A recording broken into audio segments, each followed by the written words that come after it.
Decía Gurdjieff que para entender a plenitud un libro es necesario leérselo al menos 3 veces.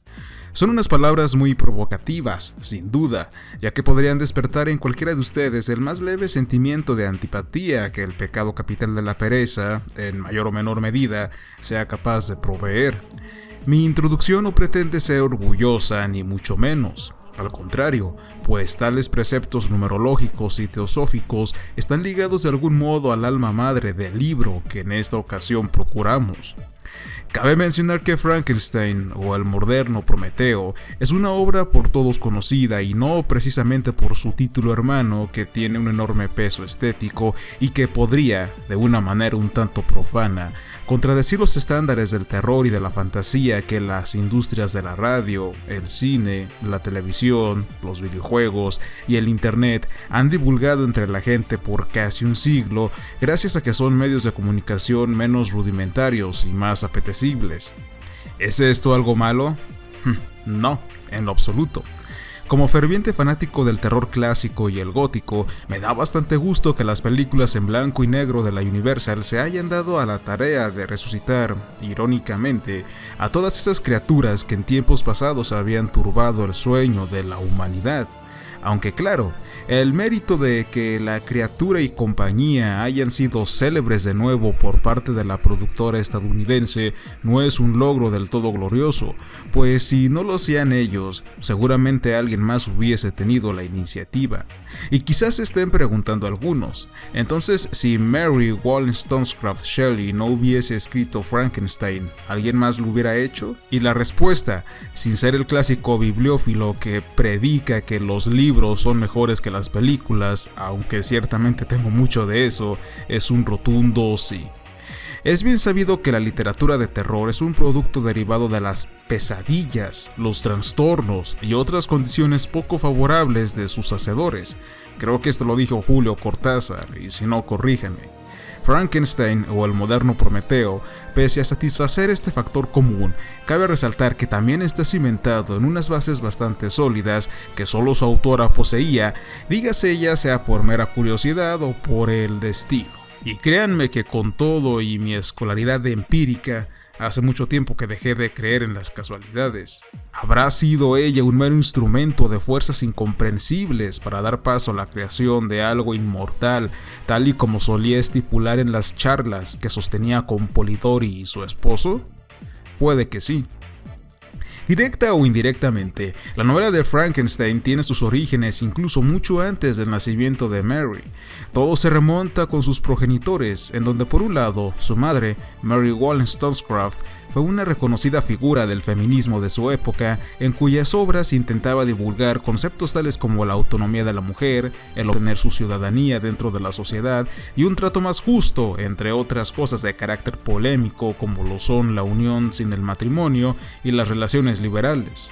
Lamentablemente, mucha de su filosofía sería malinterpretada por algunas de sus seguidoras, arrastrándolas al desprestigio y al recelo por parte de los aristócratas. Podría decirse incluso que fue esa misma temeridad la que más tarde atrajera la atención de su futuro esposo, William Godwin, un filósofo radicalmente utópico para su época, con unos ideales enfocados hacia el anarquismo, resaltando que el conocimiento absoluto era la única vía que podría traernos la prosperidad, al mismo tiempo que declaraba que los sistemas legislativo y judicial de su país únicamente favorecían a los miembros de las clases altas y que dejaban en el abismo a cualquiera que estuviese debajo de dichos estándares.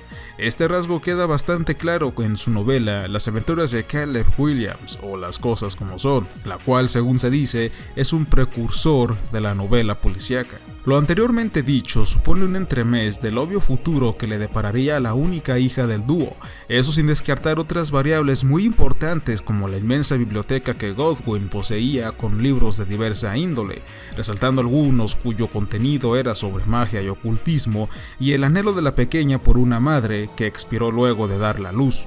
Esto último ocasionó que Godwin, quien tenía en un pedestal a su mujer, mirase con recelo a Mary y la tratara con desdén, atribuyéndole directa o indirectamente todo el peso de la desgracia. Todas estas características iban siendo, de poco a poco, añadidas a la fórmula de Frankenstein de una u otra forma, porque pese a que la idea nació durante la famosa reunión en donde se congregaron ella, Percy Shelley, Lord Byron, Polidori y Lewis con el espontáneo objetivo de crear una historia de fantasmas a raíz de haber escuchado una serie de relatos macabros, el asunto fue tomando cada vez más forma hasta evolucionar en un concepto de carácter más personal que se fue distanciando de la meta principal, la cual era escribir un cuento de fantasmas que estuviese a la altura de los que habían oído en esa ocasión. Y ahora que lo pienso, es algo muy parecido a lo que le pasó a la literatura de Lovecraft y que explicaré en un futuro vídeo en donde describiré los conceptos de lo que es lo Lovecraftiano o lo que son los mitos de Cthulhu, según lo que he podido concluir a lo largo de estos años.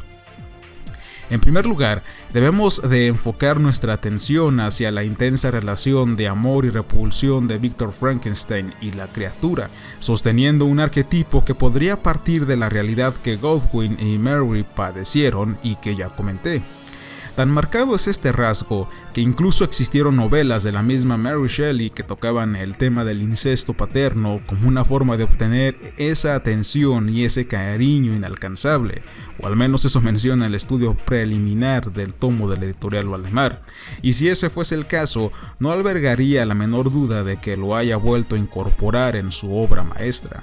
Además, y respóndanse esto ustedes, ¿por qué la madre de Víctor está muerta durante casi toda la novela? ¿Ven cómo los traumas son fundamentales para una novela de horror? Puede que incluso, a pesar de que me cueste trabajo admitirlo, pues hoy en día muchos radicales le darán el significado que ellos quieren tan solo para intentar darle una especie de fundamento a sus ideales, reitero, puede que este texto, que está en pantalla, tenga razón hasta cierto punto. ¿Por qué digo que estoy de acuerdo hasta cierto punto? Porque como ya lo comenté en el video anterior, no son tan variados los escritos en los que Mary Shelley trató de congeniar con la cátedra legada por su madre, algo que ha llegado a causar mucha confusión debido a que las dos se llamaban prácticamente igual. Concuerdo que lo labró con el libro de Faulkner y lo sostengo, pero engrandecer únicamente a Mary Shelley por ser mujer es muy vacuo a mi parecer. La genialidad de un autor no se determina por su sexo. Es de admirarse, estoy de acuerdo, que Mary haya sobresalido en un mercado y un medio dominado por hombres, pero tengan en cuenta que esto fue gracias a mucho trabajo duro, ya que supo superar, en más de una ocasión, a la tan temible página en blanco.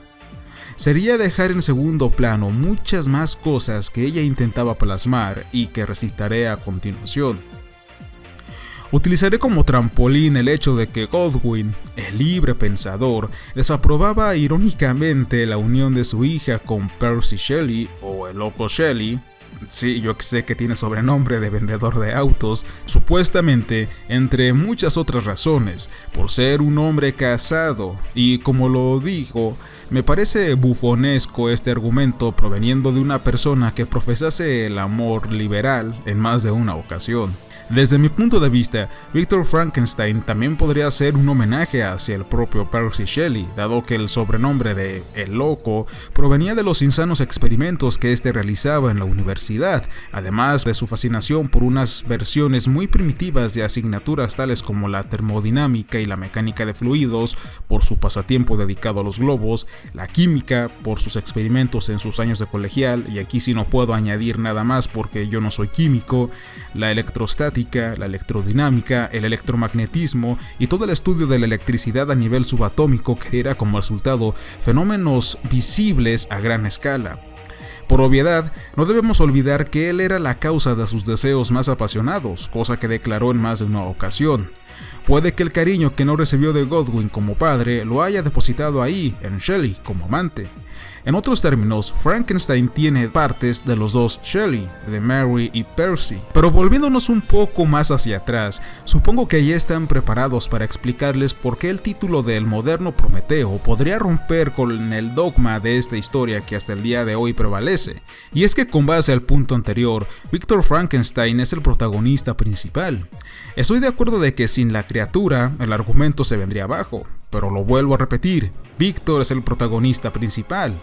¿Soy terco? Sí, pero tengo una justificación para ello, la cual se remonta hasta esas pláticas que cité anteriormente en las que Mary y Polidori hablaban de cuestiones de carácter filosófico que ponían al género humano como un medio para dar paso a algo más importante. Y es que ante todo esto nos estamos olvidando de una palabra clave dentro de todo el enunciado, es decir, la palabra de Prometeo. Si recordamos el mito griego, Prometeo fue el dios que, tras darle el fuego a los seres humanos, los sacó de la ignorancia a costa de su propio bienestar, pues el castigo para él fue sin duda terrible. Por ende, sin querer hacer un lado los profundos sentimientos que Mary inocula aquí, el enfoque estético principal de la obra, el mensaje que intentaba transmitir ante todo, es la búsqueda última del conocimiento y la desesperación del hombre por alcanzarlo para posicionarse en una nueva etapa de prosperidad. Sin embargo, es aquí donde su naturaleza gótica sale a relucir, porque es ese mismo idealismo, al estar en la cumbre, al ser hermoso, se difumina en el cielo misterioso, dejando a ojos de los mortales esa horripilante mole palpable de la que germina. Es por este mismo rasgo que durante la reseña de los cuentos góticos establecí que parte del modelo de la nueva carne toma elementos de aquí, al crear un terror más tangible que no es del todo espectral. Eso sin descontar la reinvención del concepto cabalístico del golem en un homónimo hecho de tejido en lugar de barro. Lo antiguo y lo nuevo se mezclan, la magia y la maquinaria se unifican solo para dejar en evidencia la pusilanimidad de nuestro intelecto, pues no estamos preparados para el manejo ni la asimilación de ciertos poderes. Y al igual que el dios caído, Víctor sufre tras alcanzar fuerzas que estaban más allá de su comprensión. Es un drama, es una tragedia. Su rutina es el corazón de la trama y no por nada es la incógnita que da apertura a su historia. Y la criatura únicamente está ahí para que todo pueda fluir, pero no es el alma de la historia como nos han mal acostumbrado. Tan dañino es esto que coloquialmente se le suele confundir a la criatura con su creador, y lo peor de todo es que nos hemos acostumbrado. No es una simple historia de terror, no es tan vulgar como decir, oye mira, soy un científico loco que va a dar vida a una masa hecha de trozos de cadáveres y va a salir a tirar niñitas a un lago. No, el moderno Prometeo es más que eso, porque recopila elementos de su autora, cuya vida bien podría hacerse pasar por una novela gótica del periodo y nadie se daría cuenta, y los nuevos descubrimientos de la época que intentaban alejarse de la superstición, pero que al mismo tiempo sus estudiosos no dejaban de contemplarlos con intriga. Ahora que plasmo en estas páginas, o video o lo que sea, preceptos negativos sobre Frankenstein que otros medios nos han legado, quizás sin intención, quizás sea Igor el que más retumbe en mi cabeza. ¿Qué fue lo que me cautivó tanto de este personaje? Posiblemente que siempre lo representaban como un retardado y que cuando yo era niño, por lo regular, eso me daba bastante gracia. Cuando leí la novela por primera vez allá en el lejano año del 2004 en una edición resumida para estudiantes que imprimió la editorial EMU con todo y una guía de estudio para reforzar la lectura de comprensión, edición que, aunque poco valiosa, me reprocho por no haberla cuidado mejor por la nostalgia, me di cuenta que Igor no existía.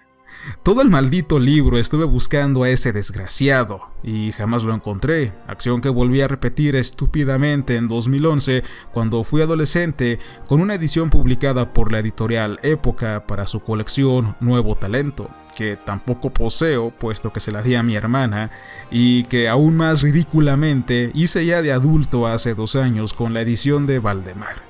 Sin embargo, a esas alturas, ya sabía que el personaje era un producto inventado para ciertas adaptaciones y el propósito en sí no era más que una broma para mí mismo. La búsqueda soñada del oculto Igor.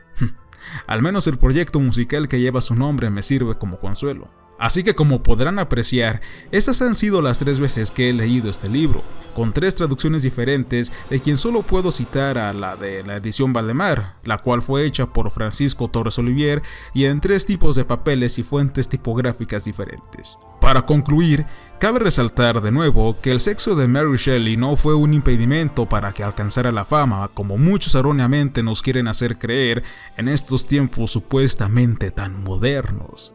De hecho, gozó un poco de ese prestigio, pues le fue encargado el prólogo para la segunda edición, además de que pudo ver una de las primeras adaptaciones teatrales del moderno Prometeo. La gente pudo reconocer su genio incluso en su tiempo. Ahora resulta que soy famosa, se dijo a sí misma, y por eso no temo en declarar que me parece tonto escuchar que gracias a la Universal, la historia de Frankenstein es conocida. No olvidemos que esos filmes fueron la novedad en un periodo donde no existía la televisión y la gente iba a las galerías incluso para ver caricaturas. Por tal motivo, y no me retracto, digo que no es una hazaña gloriosa y que nadie más que ella hubiese sido capaz de legarnos en lo que a mí concierne. Es una de las 3 legítimas cumbres del género gótico junto al Castillo de Otranto y El Monje. Le debo mucho más a Frankenstein que a la llamada de Cthulhu o Drácula o al Dr. Jekyll mi sincera pasión por el terror literario. Y bien amigos, ha sido un placer estar de nuevo aquí con ustedes. Nos vemos y hasta la próxima.